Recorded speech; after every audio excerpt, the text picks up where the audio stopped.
I'd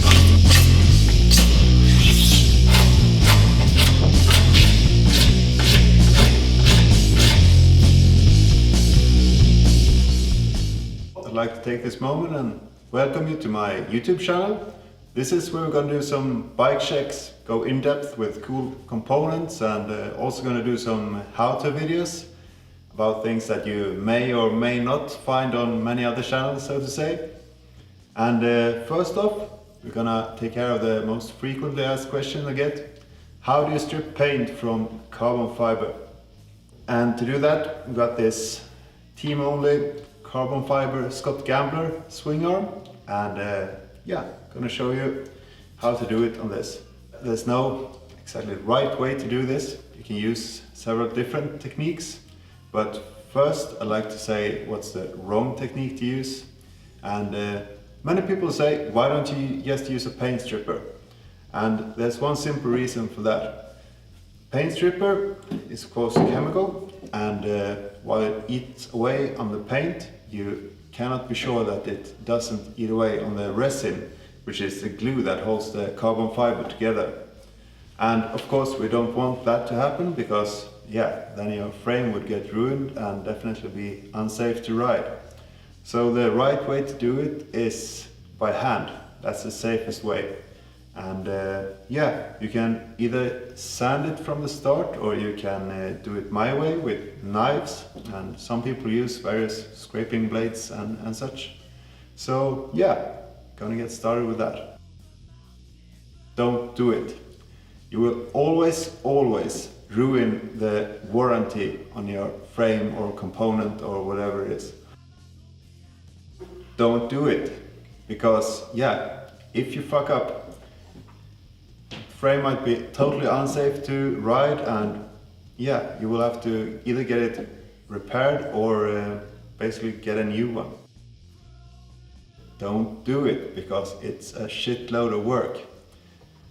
If you're like a professional at doing this and maybe use a bit of machine work and such, you can do a frame in maybe 10 to 12 hours, but for regular guys like us, and especially if it's your first timer, you can expect anything between 15 to 25 hours of work on stripping a complete frame. If you're like me, if you don't care about these three reasons, and if you're careful and make sure that you don't ruin the frame, this is how you do it. First, we're going to go through all the tools that you need to get this job done. And while my name may be Danger Hole, safety first. You do want a good quality breathing mask, and this is because there will be a lot of carbon dust, and carbon dust is actually really poisonous. Once it gets into your body can't dispose of it well, so make sure to wear this basically at all times while working. You also will need a good set of working gloves, and that's because you will be handling sharp blades. You can use various paint scraping blades, flat ones, and if you work on a flat surface, of course that is fine. But on a bike frame you have several concave areas, and a curved blade like on a knife like this will simply help you to get in there and get the job done. You don't have to buy expensive knives, but they do have to be decent quality. And this is because if the steel is too shitty, the edge may actually bend while you're working and end up damaging the carbon fiber. And also if it's too thin and soft, you will get a lot of vibration while you're working and makes it difficult to use. You will also have to get it sharpened several times, or basically use several knives. Once you're done scraping, you're gonna move over to sandpaper, and I usually start with 320 grit, works well, and I always dry sand, and that is another reason why you really do need this. Because if you wet sand carbon, everything just blends together and you can't see shit.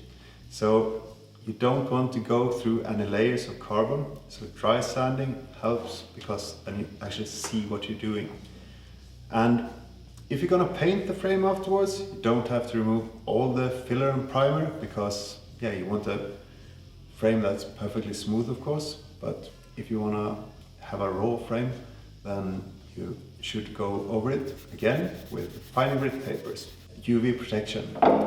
The resin in the carbon fiber, the glue that holds it together, may or may not be UV resistant. So you do want some protection for that, because otherwise, just like plastics get brittle over the years, you may end up with a frame that get weaker.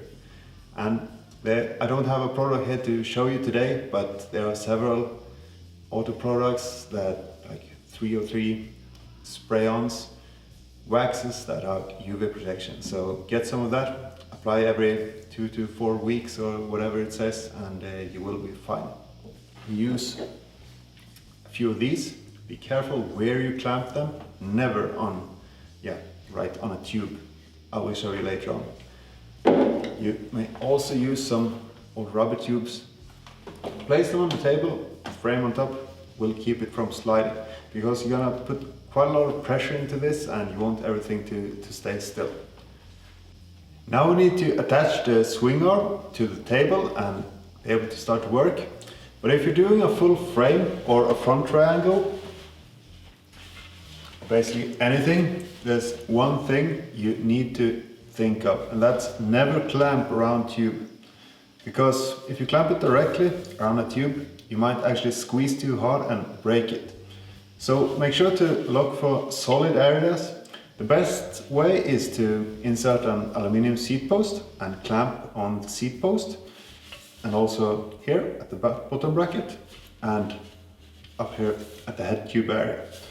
Then you will be safe and sound and don't ruin anything. For this swing arm though, there are a couple options. Right now I'm going to clamp it here at the dropout area where you have solid carbon. The same thing up here in the bearing area where it attaches to the linkage. So we're going to do that. Sometimes you need to stabilize it a bit extra so it doesn't wiggle. You can put that there.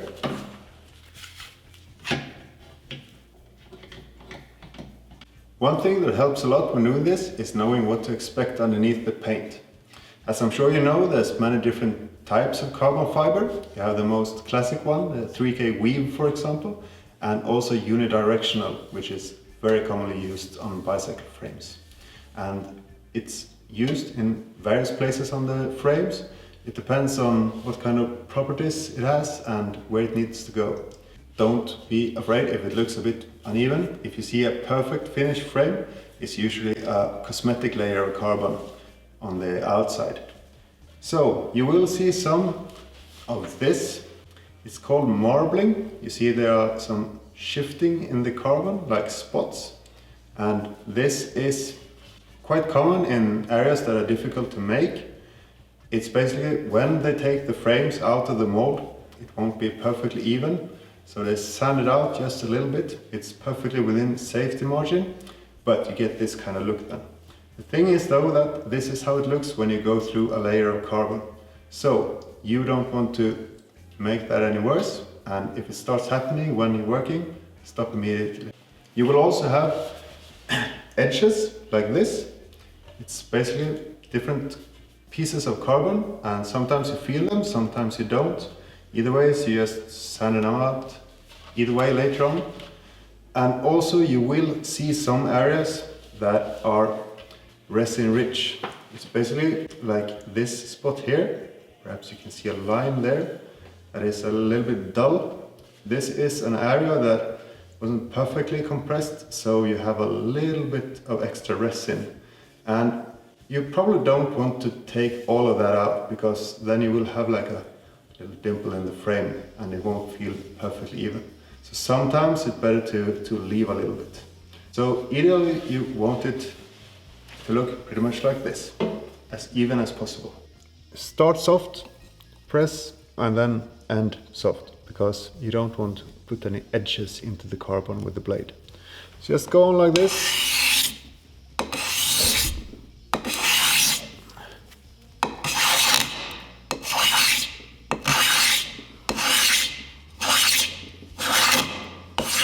Each type of paint is kind of different, so once you've done a bit, you learn how much pressure you will use, you get a feeling for it.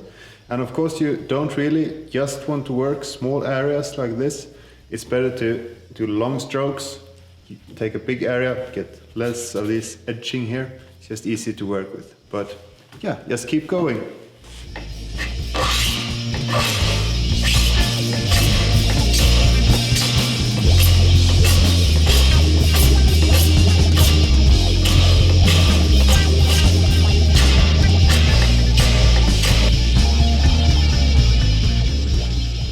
Well, that took almost forever, but we're pretty much done. Just some finishing touches left. And when you do this, you work in several steps. Of course, at first you remove as much paint as possible, but you're still gonna have some spots left to work on. And I saved you some of those just to show you how to get rid of them. And you mainly have 3 different types of material to remove. The first one being regular paint or primer. You also have resin-rich areas like over here, and you also have areas with fill primer that's used to smoothen out imperfections in the frame to make the paint look perfect. So here's how to do it. I guess you could just sand the remaining spots off, but once again, I prefer working with a knife. I think it's slightly safer, that it removes less carbon by accident. And now it's time for smaller movements and good pressure control. And as you can see, raw carbon is quite shiny, so it's quite easy to see the spots that you got to remove. It's dull, like over here, where we have fill primer. And remember that if you're gonna repaint the frame yourself, you should kind of not remove all of the fill primer, because then you have just to reapply it. So then you should just sand it and keep it smooth. But if you want the raw look, remove as much as possible.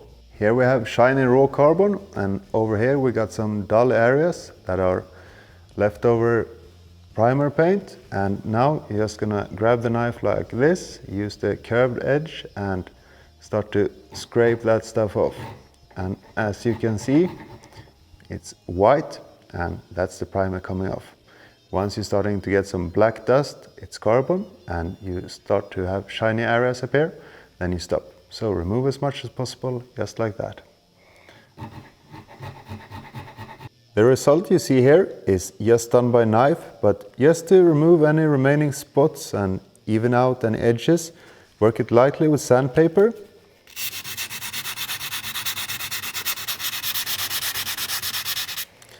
And as you can see, you get this black dust coming off. That's pure carbon fiber, so don't work it too hard. Just remove any remaining spots or edges that you can feel, and that's it. And now it's just the fun and easy part left. If you're gonna paint it, prep it for that. If you're gonna use clear coat as UV protection, apply that. Or if you're gonna leave it raw, go over it again, just lightly with sandpaper, P400, 800, 1200 grit. It will give it a super nice, smooth finish. Then it's time to apply any decals, and this has to be done before you apply the wax, otherwise they just won't stick. Apply the wax, it will give it a super nice, much darker looking finish, and also dirt will just fall off. It's much more slippery than regular paint. And remember to keep applying this for UV protection. Then it's time to assemble your bike and go ride it. But before you start, just remember the 3 rules. You don't really want to do this. You will void your warranty. There's a safety concern, and it's a shitload of work. So just be careful. Otherwise, do it and enjoy the end result. This alone saved about 80 grams, so at least that's something, right?